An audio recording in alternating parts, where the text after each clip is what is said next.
Assalomu alaykum hurmatli vatandoshlar va odatdagi yangiliklarimizni boshlaymiz. Boshlashdan oldin katta iltimos, meni ko'rayotgan bo'lsangiz, podpiskani bosinglar. Podpiska bizning kanalimizga rivojlanishiga juda ham yordam beradi. Iltimos, shuni bosib qo'yinglar. Moskva hamda Moskva oblasti va Sankt-Peterburgdagi hamyurtlarimizga 10 yillik stajiga ega ishonchli dokument xizmatlarini taklif qilamiz. Registratsiya va uni продление qilish, трудовой договор, уведомление, spravkalar, проверка bazalar xizmatlari mavjud. Muhim eslatma, Amina ilovasi to'liq ishlamaganligi sababli registratsiya qilmaganlar zudlik bilan ushbu xizmatdan foydalaning. Hozirroq ekrandagi raqamlarga qo'ng'iroq qiling yoki WhatsAppdan yozing. Rossiyada dala hovlini o'g'ridan himoya qilishga uringan o'zbek migrant qamoqqa tushdi.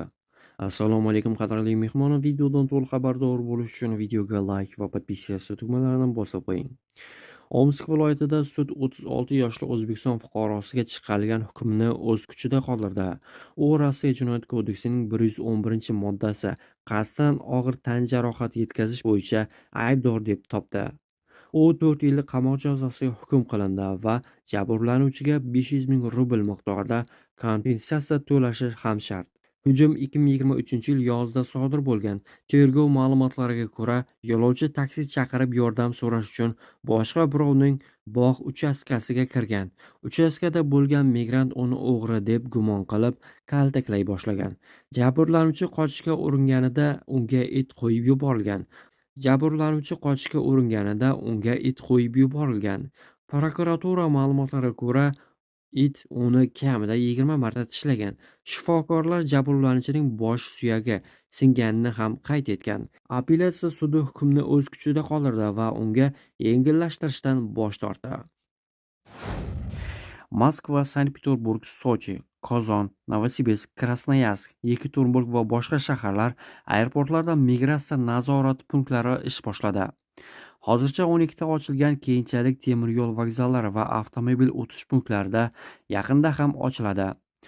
Ularning asosiy maqsadi migratsiya qonunchiligini buzgan xorijliklarni aeroportning o'zida aniqlash, ya'ni aeroportda samolyotga minish uchun ro'yxatga o'tayotgan paytda ham hujjatlarni tekshirishlari mumkin.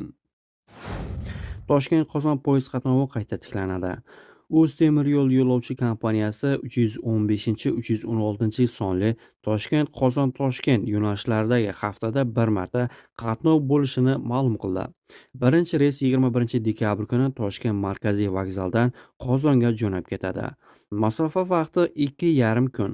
Poyezd tarkibi 7 ta vagondan iborat bo'ladi. Bir vaqtning o'zida 342 yo'lovchiga xizmat ko'rsata oladi. Ma'lumot uchun hozir Toshkentdan Volgograd, Moskva, Chelyabinsk, Samara, Novosibirskka poyezd qatnovlari bor. Joriy yilning dastlabki 9 oy davomida Rossiyaga kirgan chet elliklar soni 1 millionga kamaydi. Hozir Rossiyaga eng ko'p Qozog'iston, shuningdek O'zbekiston, Tojikiston va Qirg'iziston fuqarolari bormoqda. Bu haqda Moskva Federal xavfsizlik xizmatining chegara xizmatlari ma'lumotlariga tayanib, Moskva FM xabar berdi. Mutaxassislar bunday kamayishni qonunchilikni kuchaygani bilan bog'layapti. Huquqshunoslarning aytishicha, mamlakatda noqonuniy bo'lib turgan chet elliklar to'g'risidagi ma'lumotlar kiritiladigan ommaviy ochiq reyestr yo'lga qo'yilgan. Bu ularga 30 ming rubldan yuqori bo'lgan bank amaliyotlariga, shuningdek nikoh tuzish kabi turli xizmatlardan foydalanishni cheklaydi. Bundan tashqari, chet elliklarni mamlakatdan chiqarish jarayoni tezlashtirilgan va noqonuniy migratsiyani tashkil qilganlik uchun javobgarlik kuchaytirilgan.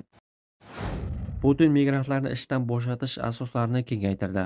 Rossiya prezidenti Vladimir Putin xorijiy ishchilar bilan mehnat shartnomasini bekor qilish asoslarini kengaytiruvchi qonunni imzoladi. Hujjat Rossiyaning rasmiy huquqiy axborot portalida e'lon qilindi. Endi ish beruvchilar mintaqaviy ish o'rinlari limitini oshirgan migrantlar bilan mehnat shartnomasini bekor qilish huquqiga ega bo'ladi. Ushbu hujjat bilan Rossiya Mehnat kodeksining 326-moddasiga o'zgartirishlar kiritilgan. Qonun 2026-yil 1-martdan kuchga kiradi.